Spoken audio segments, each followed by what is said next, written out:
Buenos días a todos, soy el doctor Pedro Trujillo, me acompaña el doctor Pablo Estraneo. Es un gusto estar con ustedes acá y anunciarles que vamos a presentar una mesa en el Congreso de Cardiología sobre insuficiencia tricuspidia, básicamente sobre decisiones de insuficiencia tricuspidia.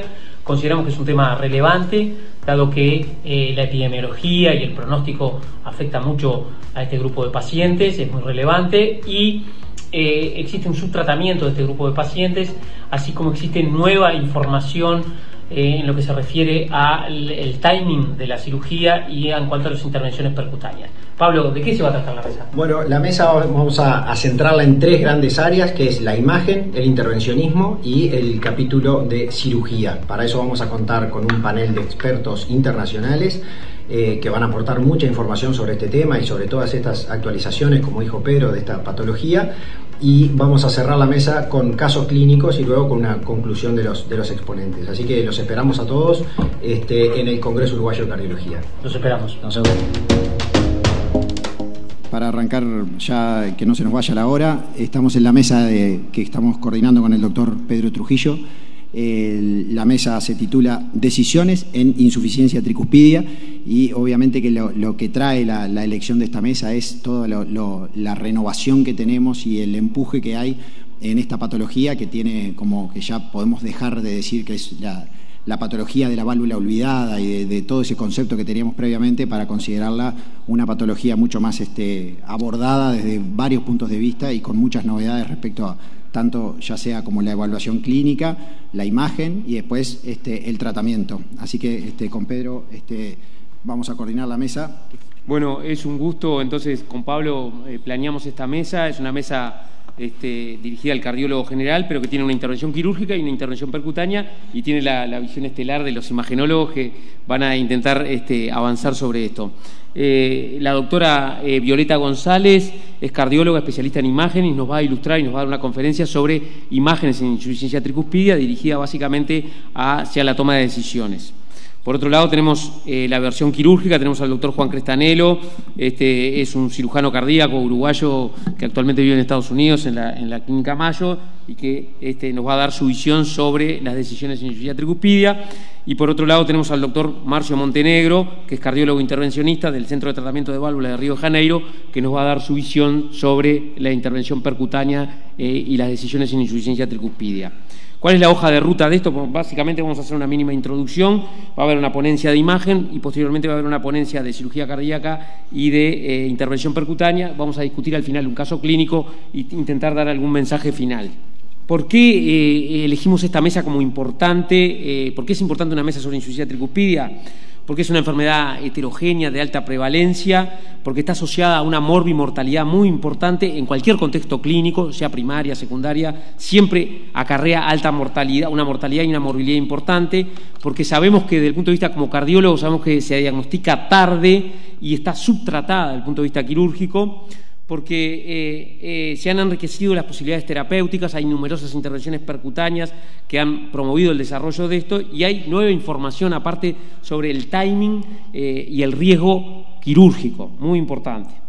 Entonces, esas son las razones. ¿Y cuáles son las principales dificultades que nos vemos los cardiólogos enfrentados cuando nos vemos con una insuficiencia tricuspidia? Sabemos que la anatomía, las principales dificultades son que la anatomía de la válvula tricuspidia es compleja, los mecanismos de insuficiencia tricuspidia son múltiples, muchas veces más de uno en un mismo paciente, lo que implica una evaluación imagenológica multimodal que no está siempre presente y no siempre es fácil de conseguir. Además, se ha considerado clásicamente a la insuficiencia tricuspidia como una entidad benigna y una estrategia de esperar, mirar y esperar, lo cual ha sido un problema que después tenemos los enfermos muy tarde. Por otra parte, se ha considerado que son enfermos de altísimo riesgo, todos uniformemente se los ha considerado de altísimo riesgo y no se ha introducido el concepto de que depende del estadio para ver si son de alto riesgo o no quirúrgico, y eso es un aspecto importante en el timing de intervención.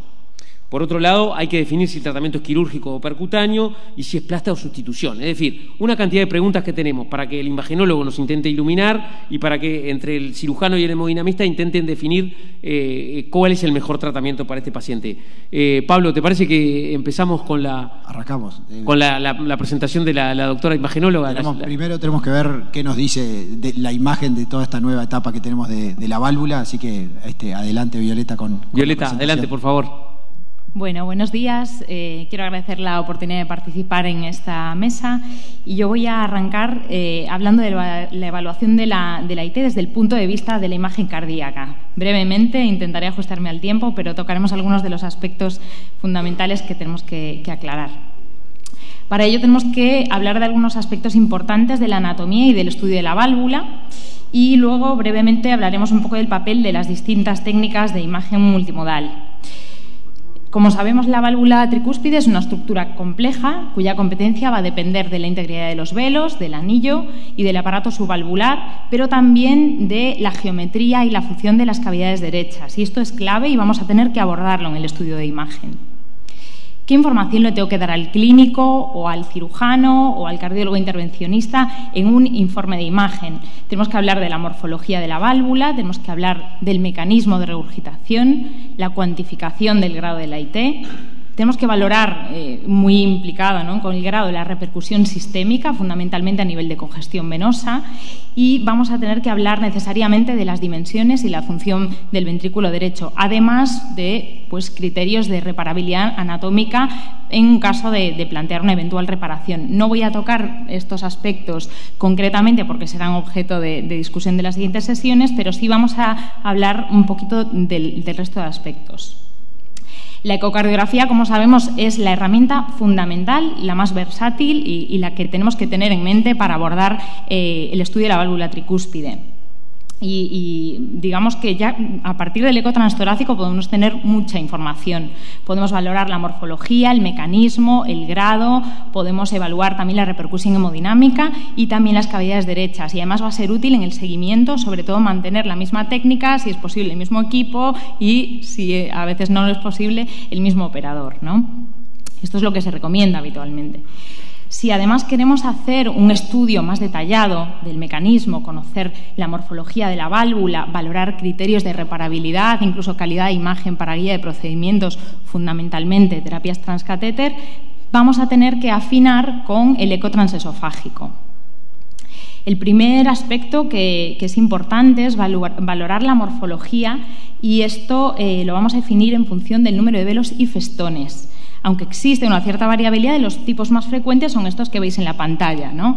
Por un lado, el tipo 1, que es la válvula con 3 velos, ¿no?, el septal adyacente al septum, el anterior o aórtico, más próximo a la aorta, y el posterior. Y el segundo tipo más frecuente es el tipo 3B, que es aquel en el que el velo posterior está dividido en 2 festones. Y más allá de lo teórico, ¿cuál es la relevancia real de esta clasificación, ¿no? Porque me voy a molestar en buscar el número de velos e intentar definirlo. Bueno, porque en función del número de festones y velos, puede complicarse más o menos la técnica de reparación. Así que debería intentar abordar la definición de los festones, aunque no sea aportar justamente el tipo, bueno, pues intentar más o menos evaluar cómo está dividida la válvula y cuál es la dinámica que tiene. El segundo aspecto importante es el mecanismo. Sabemos que la IT primaria, por afectación orgánica del aparato valvular, es mucho menos frecuente que la IT funcional, que es la que predomina, ¿no?, por distorsión de la geometría y la función de las cavidades derechas. Y disponemos de un último tipo que es especial, la IT relacionada con dispositivos de estimulación, que veremos a continuación. Representa en torno a un 5% de casos. En este caso vemos dos ejemplos de insuficiencia tricúspide primaria. En el primer caso se trata de una paciente con una amiloidosis AL y una importante infiltración y restricción del movimiento de los velos, como vemos que condiciona un gran gap, un defecto de captación. Vemos que se trata de un defecto primario de los velos, ¿no? Y tenemos otro ejemplo que en este caso se trata de un flail del velo anterior provocado por una rotura de cuerda tendinosa que está condicionando una IT también de grado severo. Distintos mecanismos, pero englobados en un mismo grupo de afectación orgánica. El segundo tipo relevante, el principal, es la IT secundaria funcional, en la que podemos distinguir dos fenotipos fundamentales, que son la IT atrial o auricular. Esto se debe a una dilatación de la aurícula derecha, que condiciona una dilatación del anillo, y como veis, ¿no?, en el primer caso, en una paciente con una FA de larga data, el plano de captación de los velos está muy próximo al plano del anillo. Esto es característico de la IT atrial. Y distinto es el ejemplo, ¿no?, de la derecha, en la que vemos que lo que predomina es un tethering muy marcado de los velos por un desplazamiento de los músculos papilares en el contexto de un remodelado muy avanzado del ventrículo derecho. Esto es un paciente con una hipertensión pulmonar severa. Igual, distinto fenotipo, distinto problema, distinto perfil de paciente y también distinto pronóstico. La IT ventricular tiene una supervivencia que es significativamente menor que la IT atrial, tanto en pacientes no tratados, es decir, en la historia natural de la valvulopatía, como en pacientes sometidos a reparación tricuspidia. Y es un aspecto importante que debemos tener en la cabeza. Y el tercer tipo que comentábamos es la IT relacionada con dispositivos de estimulación.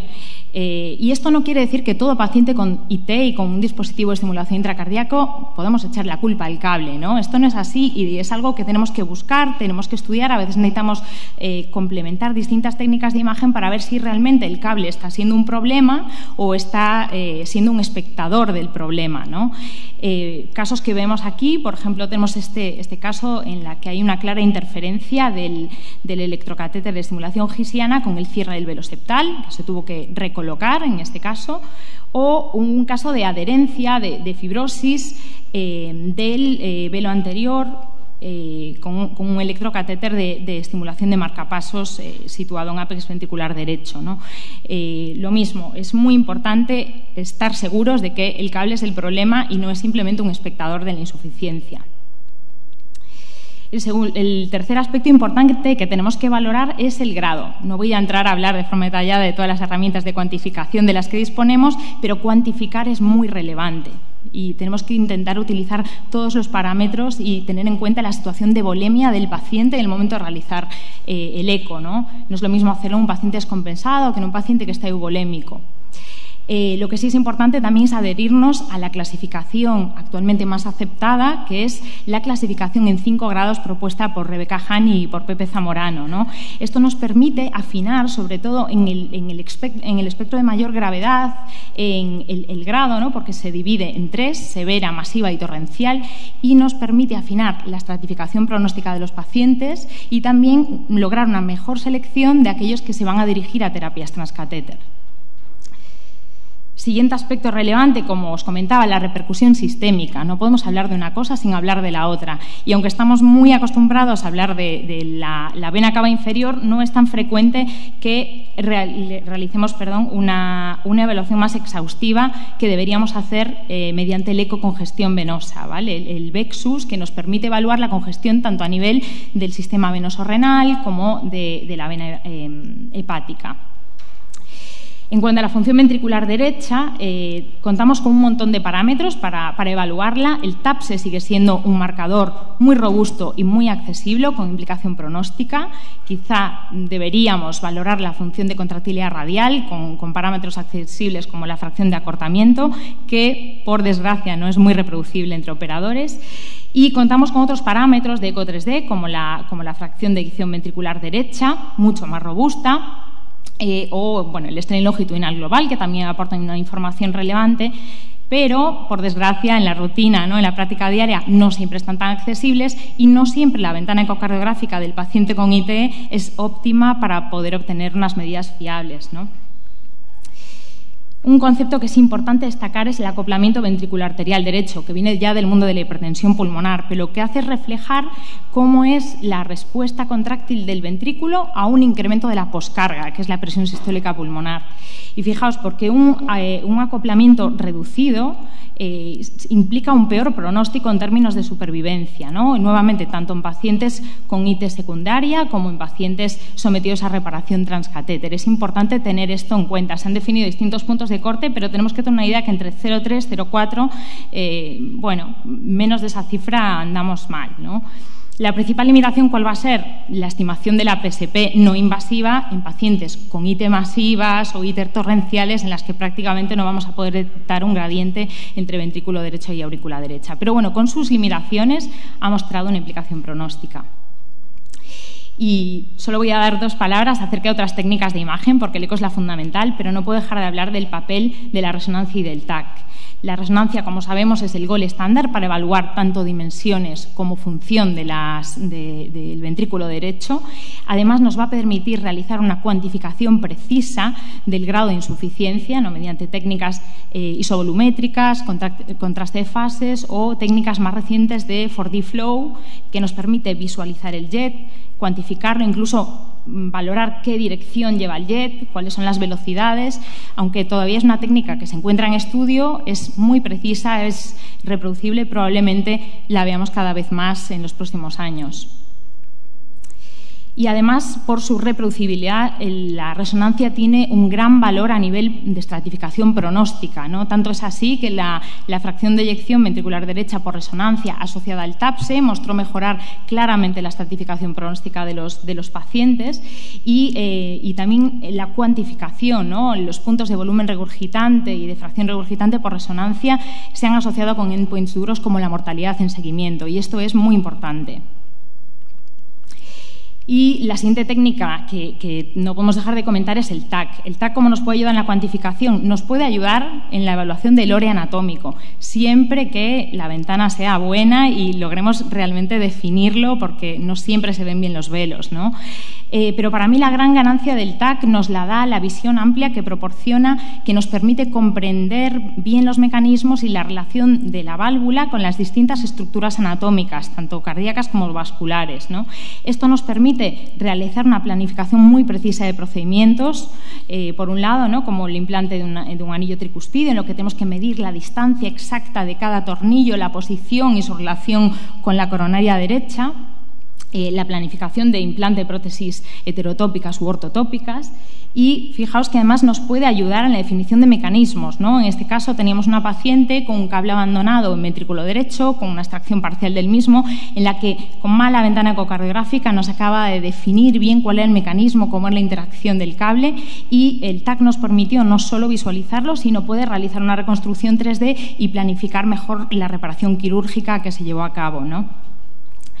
En suma, quiero un poco destacar que el estudio de imagen la IT debe informar al clínico de forma suficiente y efectiva, ¿no? Y debe ser una información útil para la toma de decisiones terapéuticas. Como decimos, hay que mojarse, hay que jugar, hay que intentar dar toda la información posible y definir. Tenemos distintas técnicas complementarias que nos pueden ayudar en esta definición, y si lo comparáramos con una cámara, podríamos hablar de que el objetivo estándar de la cámara va a ser el eco, es lo más versátil, lo más accesible y es fundamental en la evaluación inicial y seguimiento. Si queremos realizar una cuantificación muy precisa tanto de la función de cavidades derechas, caracterizar el tejido, medir de forma muy precisa el volumen regurgitante, podemos contar con nuestro teleobjetivo de precisión, que es la resonancia. Y si queremos tener una visión de gran angular en la que comprendamos realmente el mecanismo en anatomías complejas o en la relación con otras estructuras, contamos con el TAC. Y nada más, muchas gracias. Os invito a todos a Santiago, donde queráis. Excelente la presentación, Violeta, muchas gracias. Ahora que tenemos una idea de esa asociación que hiciste entre los hallazgos de imagen y también el pronóstico en estos pacientes, que está muy bueno empezar a verlos desde ese lado, vamos a tener la palabra del doctor Crestanelo para tener la idea de qué pacientes se van a beneficiar de la intervención y la evaluación de riesgo, la decisión entre plastia y sustitución, y también hablar un poco de recurrencia. Crestanelo. ¿Cómo es con este de acá? ¿Cómo pasar? Para pasar. Perfecto. Bueno, muchas gracias, Pablo. Es un placer estar nuevamente en Montevideo. Como todos somos, antes que nada, uruguayos. Voy a hablar hoy de la insuficiencia tricuspidia. La etiología más común de la insuficiencia tricuspidia es relacionada a enfermedad valvular izquierda, seguido por hipertensión pulmonar y disfunción ventricular izquierda. La disfunción aislada de la válvula tricúspide está reconocida más frecuentemente y está relacionada a la fibrilación auricular. La insuficiencia orgánica es menos frecuente, pero es muy frecuente en nuestra práctica. Independientemente de la etiología, la presencia de la severidad de la insuficiencia tricúspide lleva a un aumento de la mortalidad a largo plazo. Y cuando reparar o tratar la insuficiencia tricúspide, como todo en la vida, hacerlo antes tiene sus ventajas. Pero desafortunadamente la insuficiencia tricúspide es tratada en forma tardía, cuando ya hay insuficiencia ventricular derecha o una disfunción de los órganos targets como es el hígado o la insuficiencia renal. Y en ese momento los beneficios de la intervención disminuyen y el riesgo aumenta. Muchos pacientes se ponen en altas dosis de diuréticos por largo tiempo y eso no es un tratamiento efectivo. Nosotros hemos visto en nuestra práctica que cualquier dosis de diuréticos mayor de 40 miligramos está asociada con un aumento de la mortalidad a largo plazo. ¿Qué decimos de la cirugía? Cuando comparamos la cirugía con el tratamiento médico por insuficiencia tricúspide funcional, vemos que no hay una mejoría en la sobrevida a largo plazo. Pero si estratificamos estos pacientes con el TRISCORE, que es un algoritmo de riesgo que fue diseñado por el Dr. Dreyfus en Francia, que tiene 8 parámetros clínicos y ecocardiográficos, que denota un alto score, está asociado con una presencia de insuficiencia cardíaca avanzada, presencia de disfunción orgánica y un aumento de las comorbilidades de esos pacientes. Vemos que la mortalidad operatoria aumenta a medida que aumenta los terciles de ese TRISCORE. Al mismo tiempo, vemos que la sobrevida a largo plazo en los pacientes que tienen un TRISCORE bajo está mejorada por la cirugía. Sin embargo, en aquellos pacientes que tienen un TRISCORE intermedio o un TRISCORE alto, la cirugía no mejora la sobrevida, excepto la cirugía de reparación de la válvula tricúspide en los casos de pacientes que tienen un TRISCORE intermedio, en los cuales mejora la sobrevida. Pero ¿por qué pasa todo esto? Bueno, la cirugía no es difícil, pero lo que pasa es que la cirugía se hace en forma tardía. En los pacientes que tienen más comorbilidades hay disfunción del ventrículo derecho, disfunción hepática, disfunción renal y síntomas de insuficiencia cardíaca. ¿Y cuál es la evidencia que la cirugía temprana mejora los resultados? En este estudio de nuestros amigos en la Cleveland Clinic demostraron que cirugía temprana con la insuficiencia tricúspide severa y una disfunción o dilatación del ventrículo derecho estaba asociada con una menor mortalidad operatoria y una mejor sobrevida a largo plazo. Sin embargo, la presencia de disfunción ventricular derecha no quiere decir que sea una cirugía temprana. Y en nuestra clínica vimos que los pacientes que son operados por insuficiencia tricúspide antes del desarrollo de la insuficiencia ventricular derecha tienen una menor mortalidad operatoria y una mejor sobrevida a largo plazo. En cuanto a los procedimientos de cirugía, tenemos la reparación valvular y el reemplazo valvular. Cualquiera sea la etiología de la insuficiencia tricúspide, la sobrevida y la recuperación de la función del ventrículo derecho es mejor con la reparación valvular tricúspide que con la sustitución valvular. Y la tasa de reoperación es similar con ambos procedimientos. ¿Qué hacer con la insuficiencia tricúspide en el momento de la cirugía mitral? Esta es la causa más común de insuficiencia tricúspide.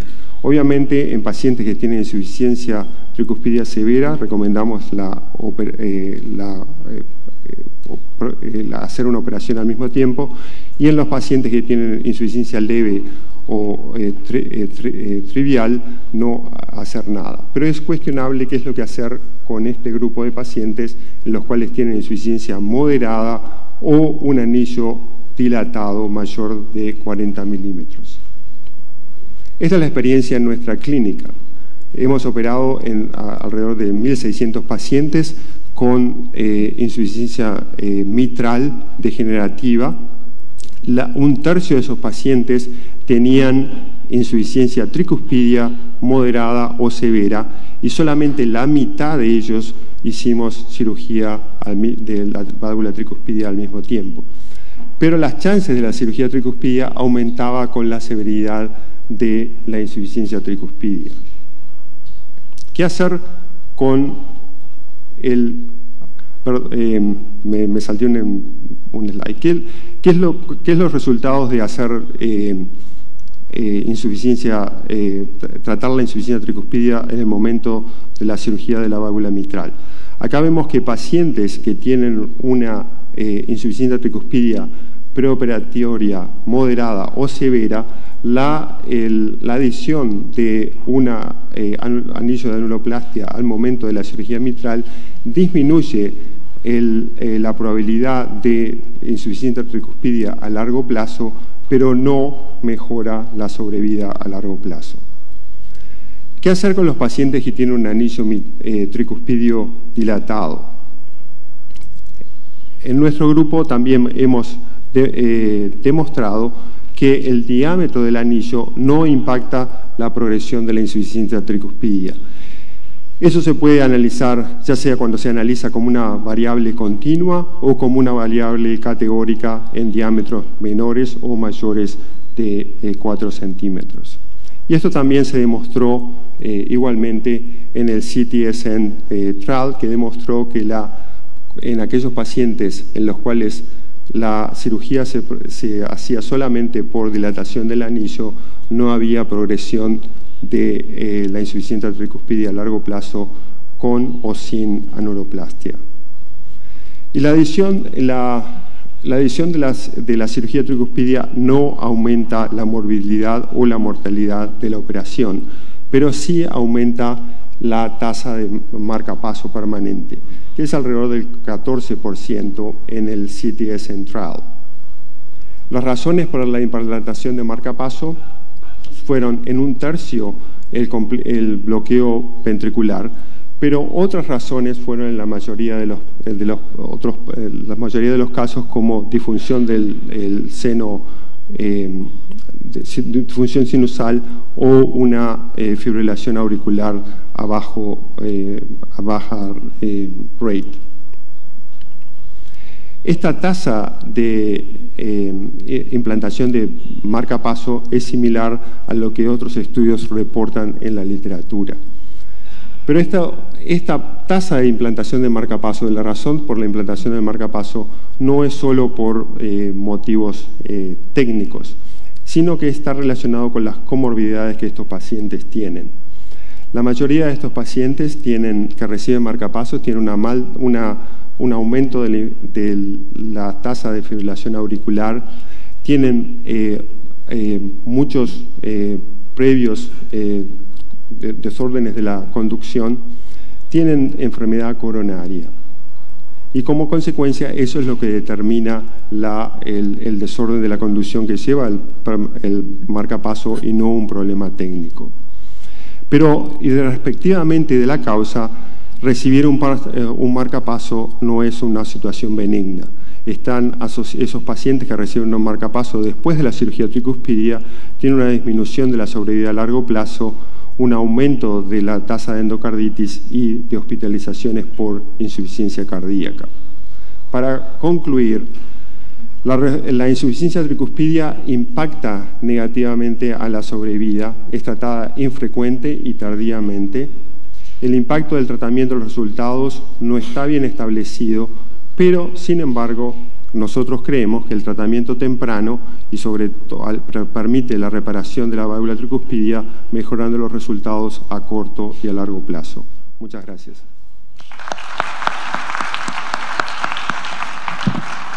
Muchas gracias, doctor Cristianello, por su excelente conferencia, muy clara.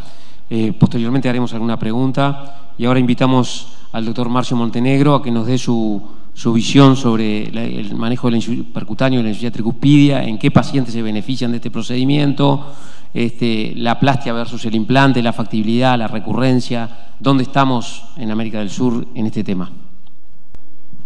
Buenos días a todos, gracias por la invitación, Pedro, Pablo, siempre un placer estar acá en Montevideo, en Congreso de SUC. Yo pienso que la válvula olvidada ya no es más olvidada, no se habla tanto del tricúspide en los últimos 5 años como se habla de mitral, como se habla de aórtica, de todo. Y que pasa que, en mi opinión, buscamos o que hacerlo, pero sin saber cuándo hacerlo aún. Entonces, tenemos que hablar de esto inicialmente, del estadio de doença, ¿no? Porque el estadio de doença que va a determinar en qué momento tenemos que hacer los tratamientos. Y miren que el estadio anatómico que se empieza normalmente con la dilatación de anillo y pierde la cooptación y progrede para un remodelamiento progresivo del ventrículo derecho y vuelve para la dilatación de anillo, cria un ciclo vicioso que só va peorando la función de la tricúspide. E isto leva a estágios clínicos, não? Que empieza de los pacientes sin síntomas, con función del ventrículo derecho hasta estágio 5, donde se tiene de todo, ¿no? El paciente con disfunción grave de ventrículo derecho, con recusación tricúspide torrencial y con alta dosis de diurético. Entonces, en algún momento entre fase 1 y fase 5 se tiene que buscar el tratamiento. Tal vez este sea lo gran desafío, ¿no? O que hacerlo, pero cuándo hacerlo. Y esta es la jornada del paciente con insuficiencia tricúspide, ¿no? Que pasa desde el aparecimiento de los síntomas, lo diagnóstico, la discusión con el time de válvula y las varias posibilidades de que hacerlo, hasta la escolha del tratamiento. Y para eso la imagen es fundamental. Espectacular imagen, espectacular charla de imagen, porque es exactamente eso que necesitamos, y acredito que va a hacer toda la diferencia para que no solamente busque la etiología como la cuantificación de la doença, pero también comprenda o que pasa al lado del ventrículo derecho, para que buscamos el tratamiento que sea quirúrgico o por terapia transcatéter con algún tipo de dispositivo. Y acá para que siempre podamos hablar la misma lengua, ¿no? Entonces se cría los scores, ya fue citado anteriormente, el TRI-score en la tentativa de graduar la gravedad del paciente. Este estudio también ya fue mostrado. Miren que cuanto más precoce la cirugía, mejor el resultado, mejor la supervivencia de los pacientes. Y después de la cirugía, buscamos los dispositivos transcatéter. Los dispositivos transcatéter lo que hacen es seguir la cirugía, ¿no? Entonces, nosotros podemos tener dispositivo transcatéter para que actúe en anillo, para que actúe en los velos, para que haga los reemplazos de la válvula de forma ortotópica, o sea, en sitio de la válvula tricúspide, como también de forma heterotópica, fuera de la válvula tricúspide, haciendo el implante, por ejemplo, en la vena cava superior y en la vena cava inferior, que es una posibilidad. Entonces, esta sería eso.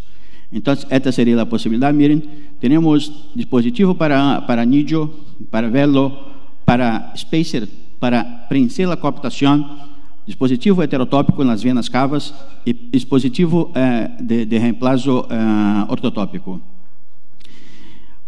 Existen ya varios dispositivos para todo eso que lo hablé, muchos ya en pesquisa, en estudios y con seguimiento para que se busque la solución, pero o que pasa es que este dispositivo, para cada uno de los dispositivos, nosotros tenemos los desafíos, ¿no? Nosotros tenemos las características ideales para cada dispositivo. E o que pode incluir o paciente e o que pode rechazar o paciente de acordo com a anatomia do paciente e com a apresentação clínica deste paciente. Miren que dispositivo do tipo borda-borda, como o clipe mitral, também tem para clipe tricúpide. Dispositivo como de anuloplastia, como cardioband, que já foi mostrado anteriormente acá. E esta válvula para reemplaço, como já lhe disse, tanto ortotópica quanto heterotópica. Este foi o primeiro estudo, de Maurício Taramasso, com 300 pacientes. Miren que isso já há 7, 8 anos, já há bastante tempo. Neste momento, eu estive com Maurício e com Francesco Maissano em Zurich, na Universidade de Zurich, e fizeram a publicação. Miren que naquele momento que se usava realmente era um borde-borde, com um dispositivo MitraClip que foi feito para se usar a mitral, mas se usava na tricúspide. E o dispositivo tipo heterotópico de Cava, miren que hacía cerca de 9% dos pacientes. Então, se empezavam na experiência muito inicial, há 7, 8 anos, isto se encaminhou um pouco mais. Mas notem que a taxa de rechazo é muito alta. Neste estudo à esquerda, miren que os pacientes rechazados chega a cerca de 42% dos pacientes e mais de la mitad, quase 60% dos pacientes por causa da anatomia. Então, a complexidade da válvula tricúspide é que promove este rechazo do paciente que se não pode fazer o tratamento transcatéter. E voltando para o momento do tratamento, este é um estudo muito recente deste ano. Miren que o momento talvez seja pior do que a anatomia. Por quê? Porque miren que quando se trata muito temprano não se tem diferença de evolução, mas se trata muito avançado também não. O que se recomenda é que é um momento que se chama intermediário. Mas quando é esse momento intermediário? Então, este estudo propõe um novo score em que se baseia na função do ventrículo esquerdo, na TAPS, na função de renal e também os marcadores miocárdicos. Então, este é um estudo muito interessante porque separa um pouco da anatomia e do paciente clínico, e é isso que temos que compreender. Porque quando se faz o tratamento no momento ideal, existe este impacto. Então, todos nós sabemos que o paciente temos que tratar de forma precoce, mas o quanto precoce? O que é precoce para um paciente tricúspide? Isto é que é difícil, porque são pacientes pouco sintomáticos, não? E que evoluem normalmente com edema, com edema de membros inferiores, com ascite, e não tanto com sintomas que os impossibilitam de viver, não somente em fase avançada. E para cada dispositivo, nós temos um desafio. Miren que a possibilidade de fazer, por exemplo, o implante da válvula, o reemplaço da válvula ortotópica, passa por todo esse desafio, como já lo disse, distúrbios de condução, mais marca-passo, a presença de cable por dentro da válvula, a disfunção do ventrículo direito e principalmente a questão da trombose da válvula, que todos nós sabemos que do lado direito é muito mais frequente do que do lado esquerdo. Alguns estudos já estão sendo feitos, incluso esta válvula, por exemplo, a válvula Evoque de Edwards já está em uso em nível comercial. E mire o impacto quando se faz o implante no momento certo, no paciente em que a anatomia é possível de fazê-lo. A evolução deste estudo mostrou que, ao fim de 30 dias, a Trisend Study, com a válvula Evoque, um impacto não somente na classe funcional, como na melhora da qualidade de vida. Uma possibilidade, talvez um pouco fora da caixa, não, que é tratamento da tricúspide, não em la tricúspide, não, mas de forma heterotópica. Se implanta a válvula na vena cava superior e na vena cava inferior. A primeira vez que eu mirei isto com a TricValve, eu pensei, isto é muito louco, não se tinha que hacerlo, não. Pero eu tenho paciente, quase 10 pacientes em meu serviço, hecho implante, porque foi o primeiro dispositivo que nós tivemos em Brasil.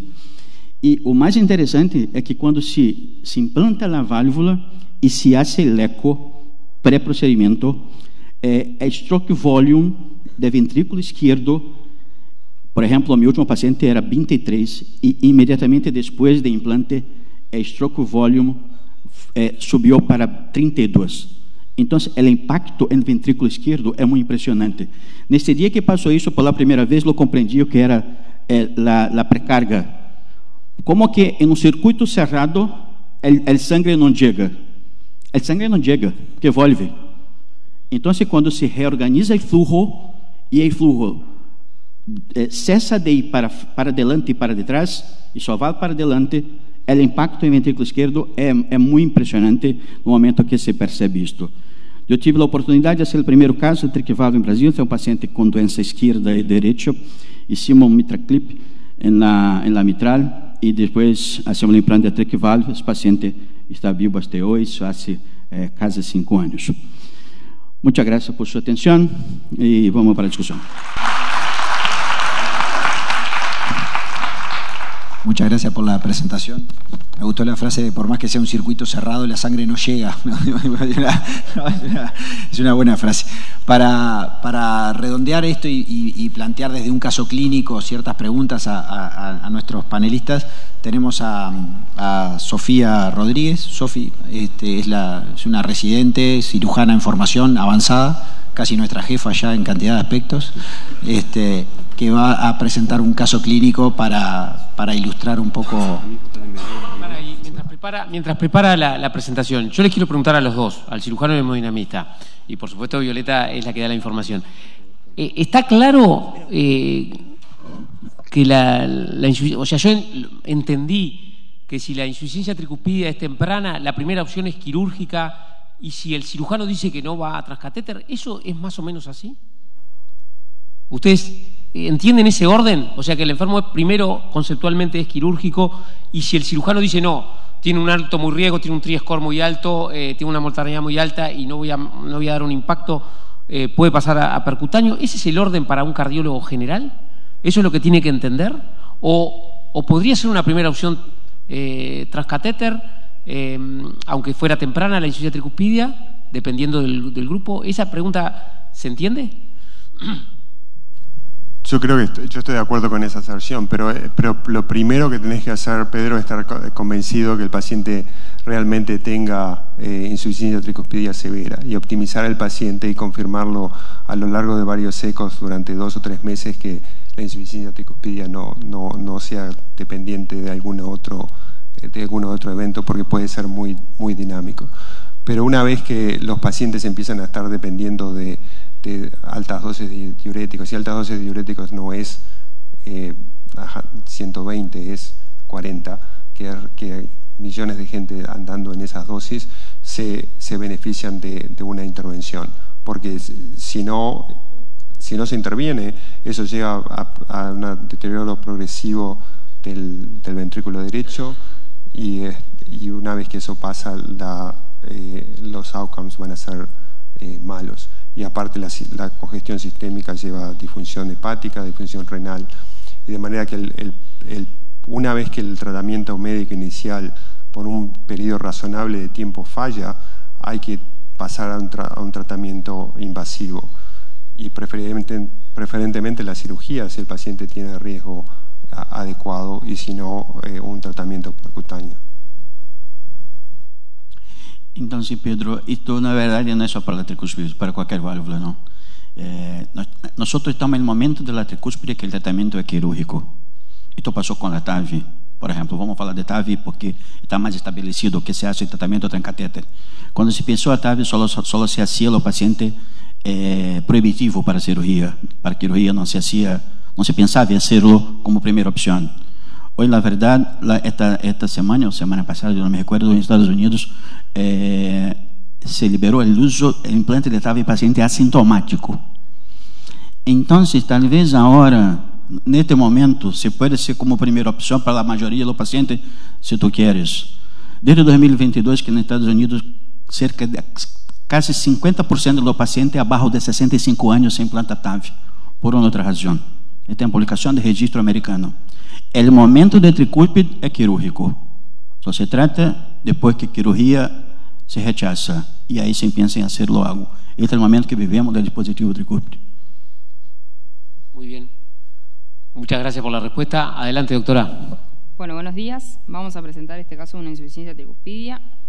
Se trata de un hombre de 74 años, es un autoválido, un médico jubilado, que como antecedentes personales tiene una fibrilación auricular que está anticoagulado con Xarelto, hipertenso, exfumador intenso, en abstinencia hace 50 años, portador de un cáncer de próstata que está en seguimiento para oncología y urología, y portador también de un nódulo pulmonar con seguimiento clínico imagenológico, pero con un último PET que no mostraba lesiones hipercaptantes sugestivas de malignidad.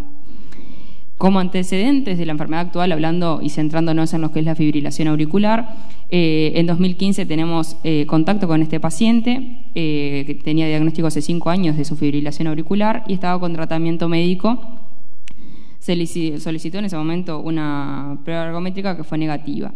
2 años después el paciente viene al control, persiste con muy buena capacidad funcional, se le hace un ecocardiograma en esa consulta que lo que mostraba era una dilatación biauricular sin otras alteraciones que a destacar. Posteriormente, 2 años después, en el 2019, persiste asintomático, se le realiza un nuevo eco que mostraba su vía auriculomegalia ya conocida, pero asocia ahora dilatación de cavidades derechas con una función conservada y una insuficiencia tricuspidia catalogada como leve. 2 años después, persiste asintomático. El eco mostraba lo que conocíamos, la severa dilatación biauricular, un ventrículo derecho dilatado, una función normal, y se pensó en hacer un transesofágico para descartar el retorno venoso anómalo y la comunicación interauricular.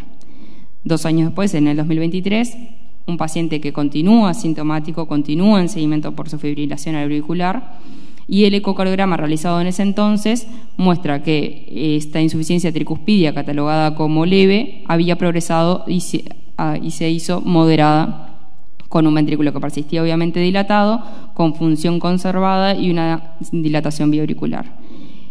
Tenemos contacto con el paciente este año nuevamente y se le actualiza su ecocardiograma y mostraba un ventrículo de dimensiones normales, una FEI conservada, una aurícula izquierda y derecha severamente dilatada con las medidas que allí vemos, un ventrículo derecho dilatado con 50 milímetros de medida basal, con una función si bien conservada en el límite de la normalidad, un TAPS 17 y una onda S de 0,10, y de las valvulopatías a destacar la tricúspide, que había progresado una insuficiencia severa por falta de coaptación entre la válvula septal y posterior, que generaba un orificio de regurgitación de 0,6 con una vena contracta de 7 y flujo reverso en venas suprahepáticas.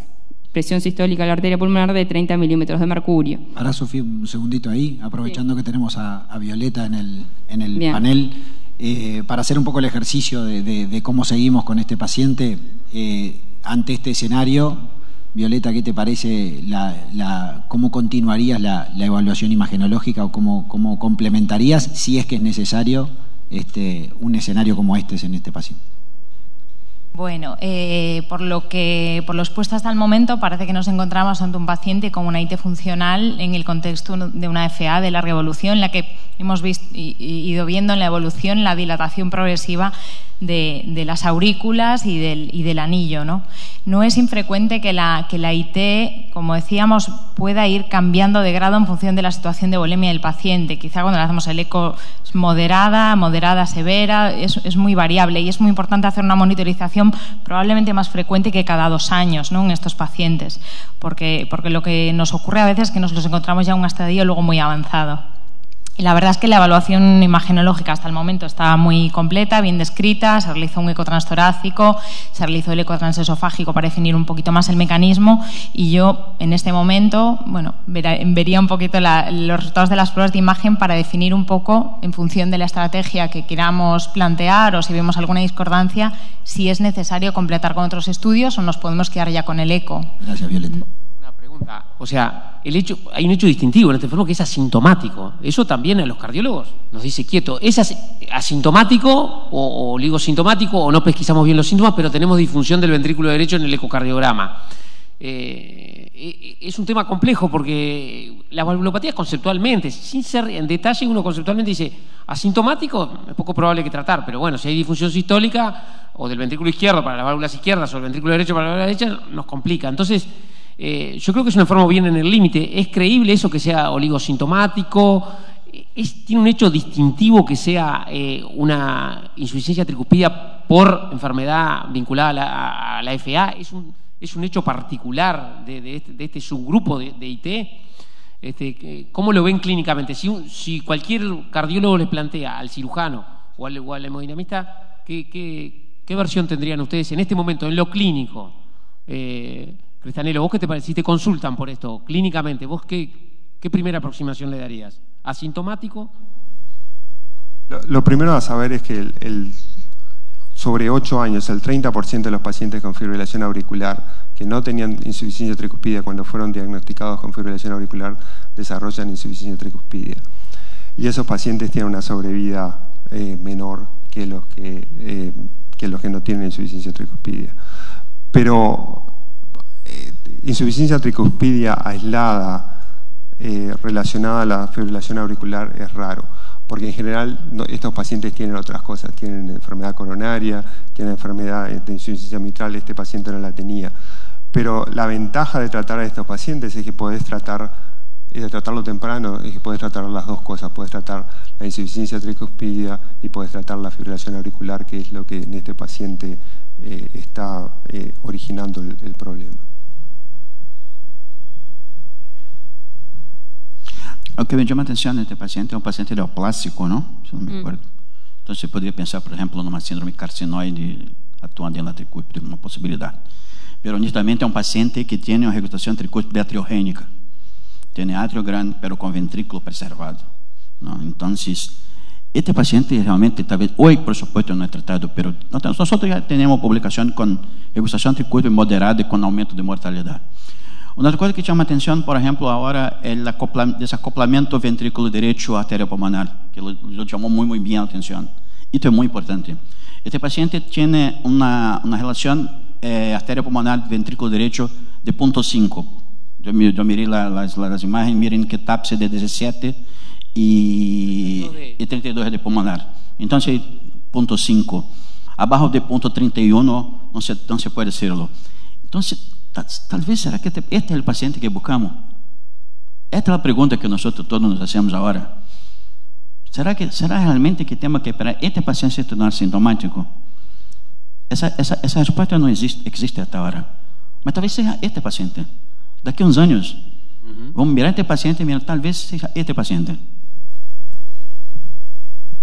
Justamente eso, ¿no? Pensar si no tiene síntomas, si estamos en el momento justo para actuar o es un paciente que ahora lo charlamos un poco cuando avance Sofía y va a ser una de las preguntas que obviamente les vamos a pedir que respondan es si estamos hasta acá, nos quedamos quietitos y hacemos la espera o si estamos, ¿no? el watch and wait o si actuamos, pero lo seguimos charlando en un minuto.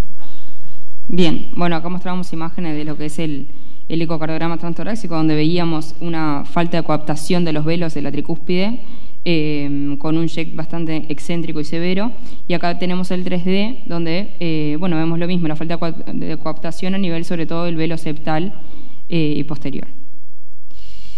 Para resumir y un poco hacer lo que es la línea de evolución ecocardiográfica, en 2017 el paciente solo presentaba dilatación biauricular. En 2021 ya muestra un derecho dilatado con una función conservada y una insuficiencia tricúspidia leve. 2 años después agrega una insuficiencia tricúspidia moderada en un ventrículo y aurículas remodeladas, como habíamos dicho, y actualmente el paciente asintomático, biauriculomegalia severa, BD dilatado, función conservada e insuficiencia tricúspidia severa. Del resto de la valoración lo que tenemos es este electrocardiograma que fue registro de un holter que se le solicitó, que ahí vemos su FA con su baja tasa de bloqueo, con una frecuencia ventricular aproximadamente de 140. La radiografía de tórax, que no tiene muy buena técnica, pero respecto al contenido lo que podemos ver es una dilatación de la silueta cardioaortopericárdica a expensas de lo que son las cavidades derechas. Y bueno, y lo que queríamos preguntarle justamente al panel es cómo seguiríamos y qué otros estudios pedirían a este paciente. Y nada, comentarles que tiene los cateterismos derecho e izquierdo todavía pendientes. Sí, esto a todos, ¿no? ¿Alguien plantearía una duda previa a decir intervengo o no intervengo en este paciente? A ver. Bueno, viendo ahora un poco la descripción de los ecos, hay una cosa que sí que es importante tener en cuenta y es que el TAPS está en 17 en este paciente, pero es muy importante ir retrospectivamente y ver evolutivamente cómo ha sido la evolución de la función derecha de este paciente, porque el TAPS y la fracción de acortamiento son muy sensibles al aumento de precarga, ¿no? Están muy condicionados por el aumento de precarga. En el contexto de una IT severa, la función sistólica puede estar sobreestimada y es posible que un TAPSE de 17 en este paciente sea una función reducida, si previamente partíamos de un TAPSE de 25.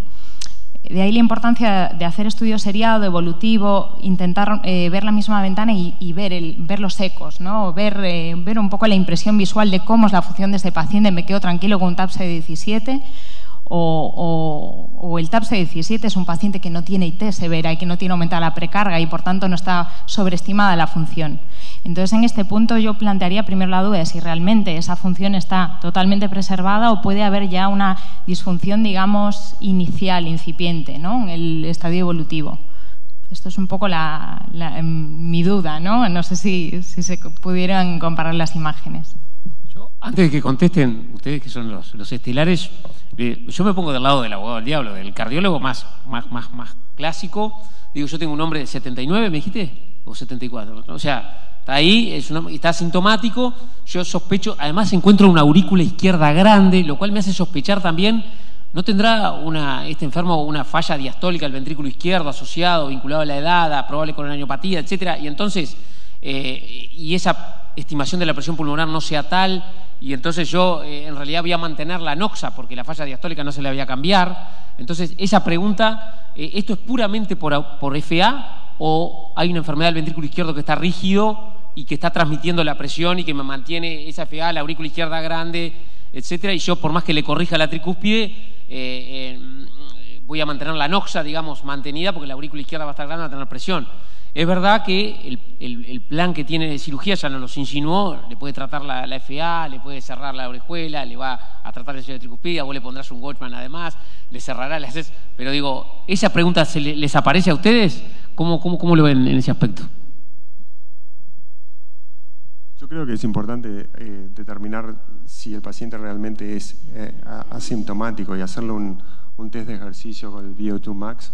Eso sería importante para ver si tiene el impairment, la disfunción del gasto cardíaco con el ejercicio. Sí. Una pregunta arriba de la otra pregunta. ¿Cambiaría algo si el paciente es asintomático o sintomático en esta etapa para la intervención? El asunto es que este paciente, el gasto cardíaco del paciente va a estar disminuido, porque como mostró el intervencionista con las válvulas en las venas cava inferior y superior, el stroke volume, el effective stroke volume del ventrículo, que es la cantidad de sangre que pasa por la arteria pulmonar, está disminuido.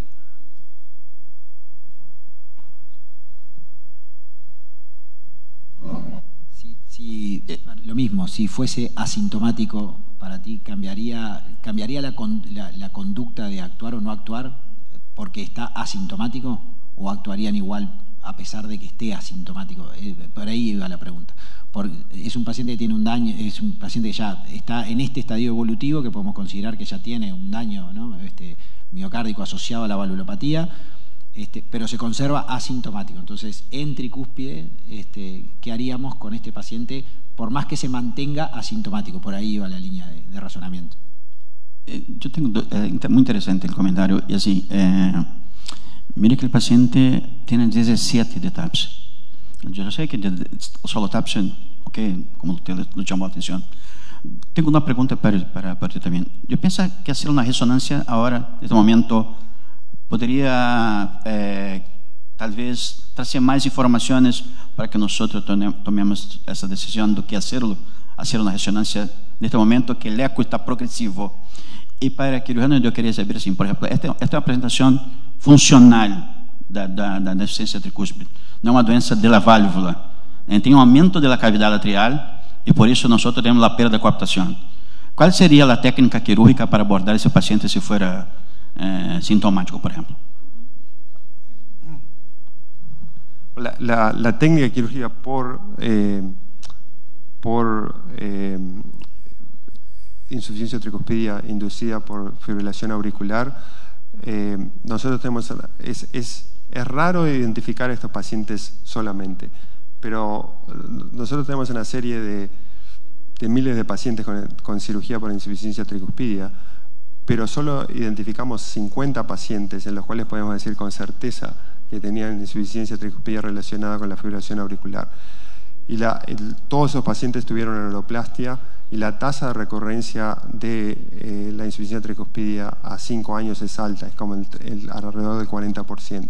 De manera que después de ese estudio cambiamos la conducta y si identificamos un paciente como este, le reemplazamos la válvula y no la reparamos. Esa sí que fue para nosotros, por lo menos una respuesta. Yo no me esperaba esa respuesta.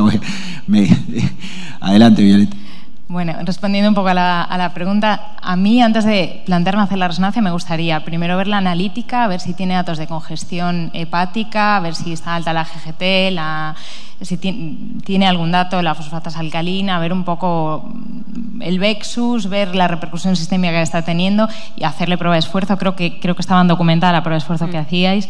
Interrogar muy bien síntomas, ¿no? Los síntomas de la tricúspide son una entelequia. Yo me he encontrado pacientes que me han contado de todo, ¿no? Desde que les duele, no les cae bien la comida, eso es un síntoma.